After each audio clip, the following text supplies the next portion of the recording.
A gente até estava falando no off, né? Nós crescemos no sentido assim, que é o feminino e o masculino. E o masculino. Não tem, por exemplo, todes, né? Aí entra nesse debate. Eu acho que a melhor pessoa que pode falar, né, Gabriel? Nós, tanto Robson, como profissional... É a oportunidade da gente ouvir alguém que entende do assunto, não alguém que tem opinião da internet. Mas só que eu vou pôr vocês em duas situações, porque há dois encaminhamentos para isso. Há um encaminhamento de um processo de... Vamos lá, vamos falar do que é mais evoluído, do que é mais avançado. Certo. No processo de avanço, nós estamos num processo chamado gramaticalização do todes. Isso vai vingar? Não sei, porque quem determina os processos de gramaticalização numa língua são os falantes, não é o professor de português e não são as gramáticas. Então, a língua portuguesa, ela acaba sendo adaptável. Ela é viva, como né? todas as línguas. Como uma palavra pode diminuir, tirar uma... Isso tem um nome horroroso, se chama heteróclita. É uma língua heteróclita, porque ela aceita mudanças. E todas as línguas vivas são heteróclitas. Isso é da natureza das línguas vivas. As únicas línguas que não mudam são as mortas. E quando é que uma língua é morta? Quando ela não é mais falada. Então, o que movimenta uma língua? A fala, não é a escrita. Ah, entendi. Melhor compreensão, a fala tudo, que né? é o motor da escrita. O você seria um exemplo disso, que foi né? um caso, foi o que aconteceu. O você foi registrado depois de muitos usos no oral. Então, vem de uma fala que depois se oraliza e depois se torna um processo de espelhamento para a escrita. Aí a escrita espelha. A escrita espelha o que está no processo. Então, isso é um processo longo. Isso não é assim do dia para a noite. Você fala assim, olha, a partir de agora, o correto é todos. Não, isso é um processo que vai porque língua não é só uma questão... Eu vou falar uma repetição, mas eu vou desfazer depois. Língua não é só uma questão linguística. A língua não é só língua. A língua também é uma questão social, a língua também é uma questão política, a língua também é uma questão antropológica, é também uma questão filosófica, estética. Ela é um monte de coisas simultaneamente. Então, língua, para que uma coisa fique ou não fique, há uma série de elementos que entram no jogo, na equação.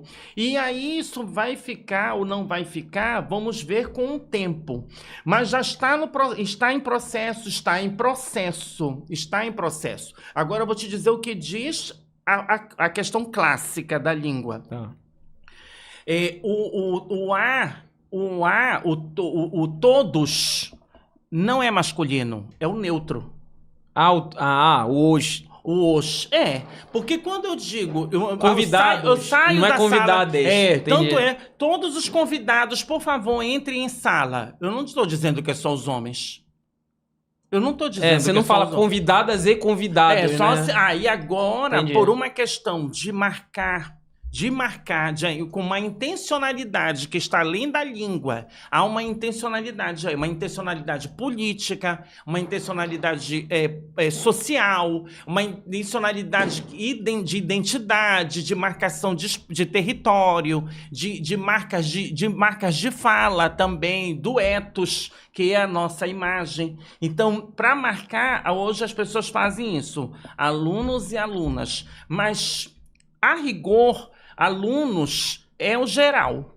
Entendi. Mas pode ser masculino na língua é o neutro, né? Ele é um neutro, porque quando eu digo todos os meus alunos assistem aula comigo, eu não estou dizendo que são só os meninos, eu estou dizendo todos mesmo.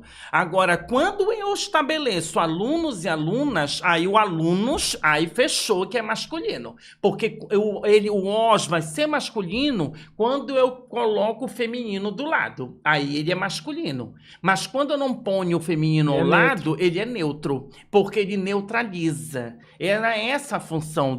A rigor, nós não temos masculino, nós temos neutro. Entendi. Nós temos o feminino. Para entender melhor, para ficar mais claro, eu gosto de metáforas. Eu tenho duas ovelhas, e aí uma ovelha é minha e uma ovelha é tua. Como é que a gente vai fazer? Vamos marcar as duas ovelhas? Não, marca só uma. A outra que não tem marca, já é uma marca. Olha aí. Então, eu marco uma com W e a tua não tem marca, é a tua. Aqui não tem marca, é a tua. Sim. Então, e o sistema linguístico, o sistema é assim. O masculino não é marcado, o feminino é. O singular não é marcado, o plural é. Com S. O plural é marcado com S. Como é que tu sabe que uma palavra está no singular? Porque ela não tem o S. Então, o S no sentido genérico. Por favor, existem várias formas de plural. Sim. Mas eu estou falando no genérico. Palavras, o geralzão. Né? Isso. Sim. Palavra, palavras. Então, o S marca o plural. Como é que ele faz com o singular? Tira o S. Então, o apagamento, o não é sim.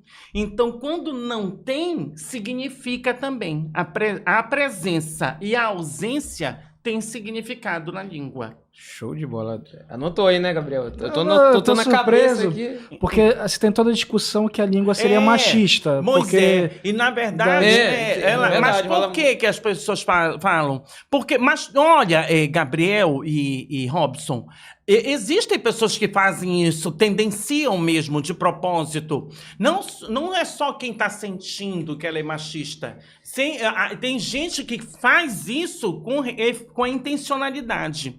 Mas o que falta aí? Falta a aula de português passar da compreensão só da língua pela língua. Eu preciso entender que a língua está a serviço de uma imagem, a língua está a serviço de uma inclusão ou de uma exclusão, a língua também se põe... Sim, a língua está aí, nós fazemos uso dela. Aí nós fazemos uso de acordo com as nossas intencionalidades. E aí as intencionalidades, meu amigo, aí nós entramos no consciente. Aí já no outro... Aí já vamos para um campo do consciente e do inconsciente. Ele fez isso porque ele sabia ou ele fez isso inconscientemente? Porque aí já entramos num outro nível, né? Num outro nível da linguagem, que é também uma linguagem. A gente vive numa era de redes sociais, né? Então, onde se pega muito a frase fora do contexto. Fora, né? Do contexto. E o contexto é muito importante. Às vezes fala mais que a frase, né? Sim. E tu queres ver que tem contextos, inclusive, que a imagem diz uma coisa, a pessoa está falando uma coisa, mas os gestos dela estão dizendo outra. Então aí mostra como ela está monitorando a fala, mas ela acha que só fala com a fala, mas o corpo dela está dizendo outras coisas. Então a expressão facial, a posição que o corpo, que alguém conversa contigo, se a pessoa conversa contigo de lado, conversa contigo, te dá respostas de cabeça baixa. Por exemplo, está bem, né? Por exemplo, o está bem na questão da língua é algo positivo, certo? Mas, por exemplo, eu tô puto contigo. Aí tá falando aí, tá bem. Bem. Ou seja, está bem é algo positivo, mas ali naquele momento tá na visível que a pessoa não está querendo, né? Sim. Não precisamos nem ir longe. O próprio égua nosso tem vários efeitos, o égua. É interessante. Né? Ele, embora seja escrito de uma única maneira... Ele só é escrito de uma única...